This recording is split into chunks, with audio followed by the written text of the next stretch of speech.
मृत्युञ्जयाय रुद्राय नीलकण्ठाय शम्भवे अमृतेशाय शर्वाय महादेवाय ते नमः।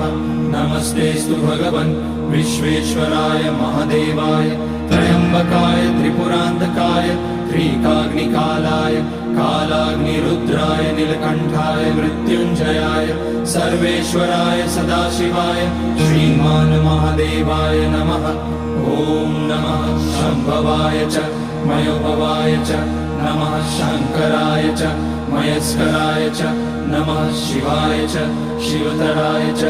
ॐ त्र्यम्बकं यजामहे सुगन्धिं पुष्टिवर्धनम् उर्वारुकमिव बन्धनान् मृत्योर्मुक्ष्यमामृतात्। नागेन्द्रहाराय त्रिलोचनाय भस्माकराय महेश्वराय नित्याय शुद्धाय दिगम्बराय तस्मै नकाराय नमः।